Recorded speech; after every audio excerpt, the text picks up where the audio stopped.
There are 2 empty chairs.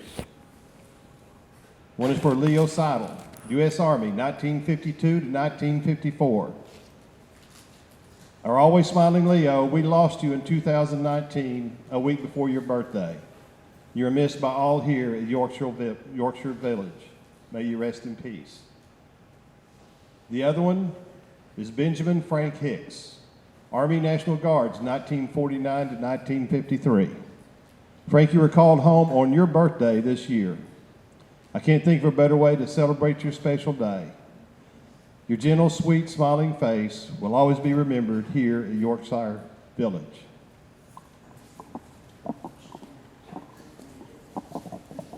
I think we're getting close to eating. Is anybody hungry?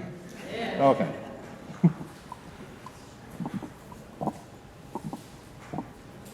Hey, gotta stop for a second. Oh, yeah. Guys,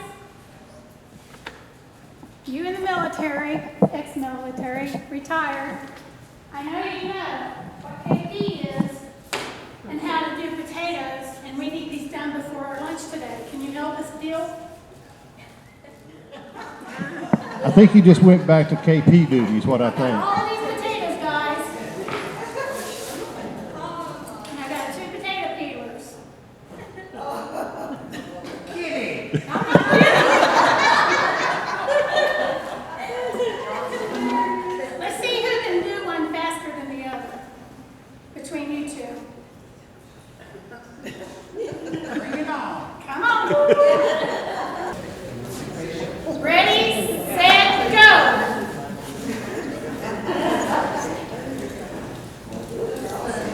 Now, which one of you guys actually got stuck doing this in the military?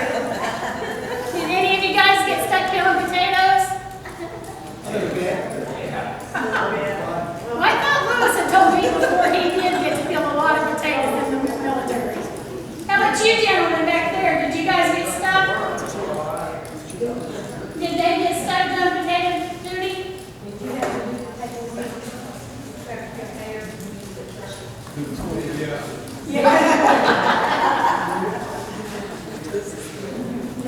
Ladies, I think you need to work on them because I think they're forgetting how to do it.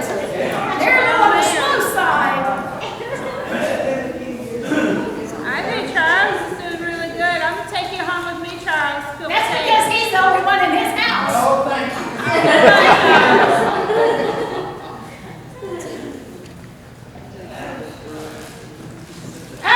We have a winner.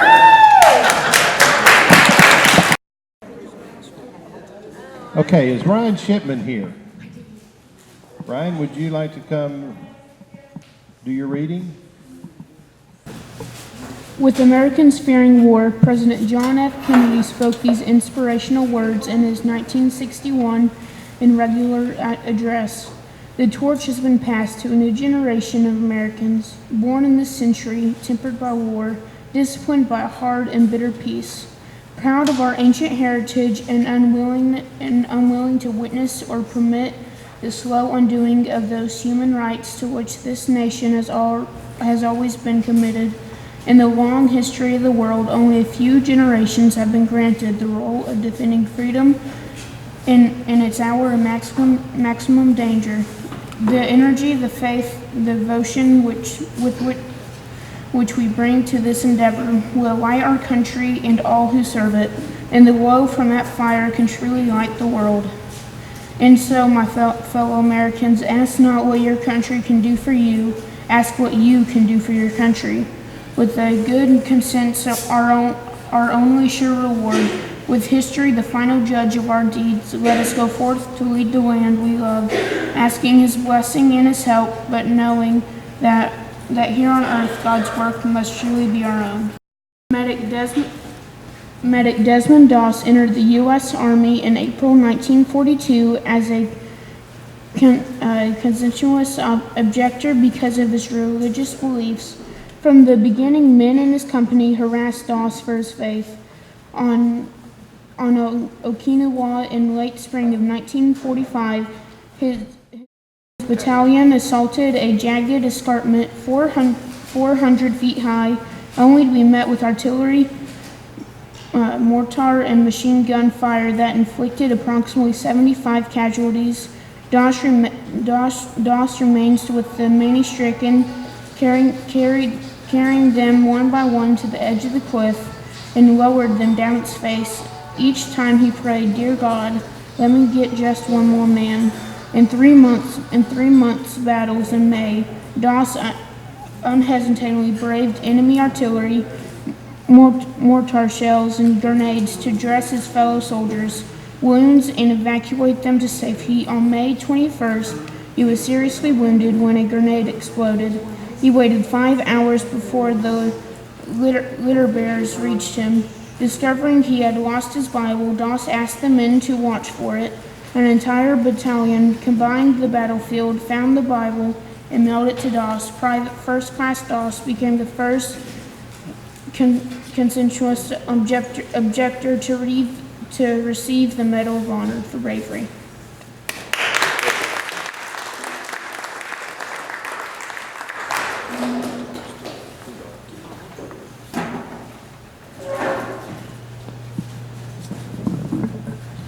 And we're going to have, get all those, Sylvia, Sharon, and Karen.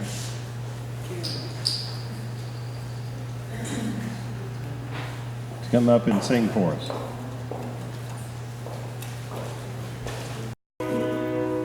Oh, beautiful, for spacious skies, for amber waves of grain, for purple mountains, majesty above the fruited plain.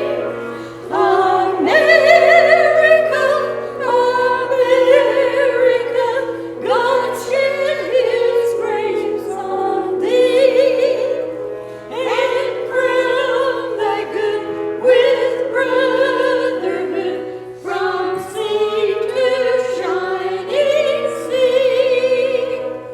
Oh, beautiful for maiden dreams and seas beyond the years.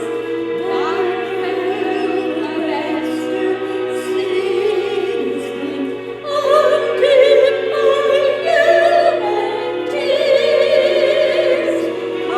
America, America, God shed His grace on thee, and crown thy good with brotherhood from sea to shining seas.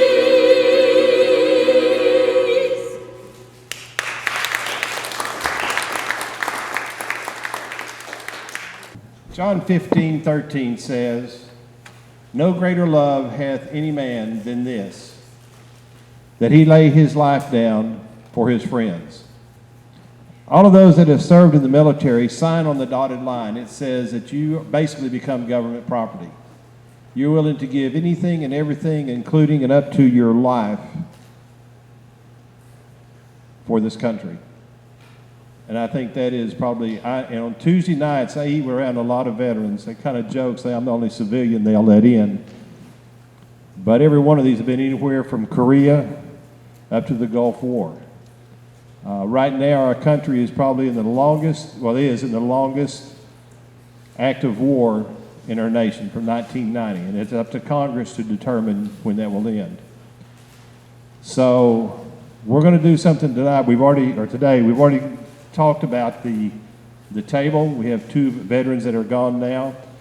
I have special for our 2 veterans here today. We're going to raise a toast to all those veterans that are here today and those that have gone ahead of us and those who have lost their life, even the missing in action, because there's still a lot in Vietnam that are still missing in action. So we will remember those for sure.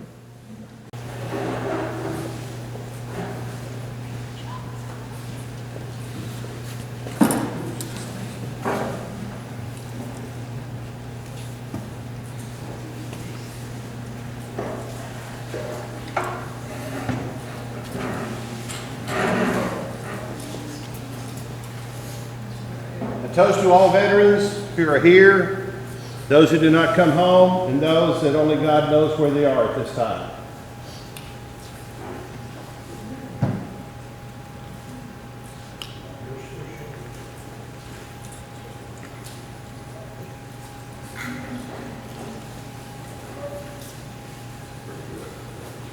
We have one last thing before we do serve. We're going to retire the colors of the flag. We'll now have retiring of the colors and taps.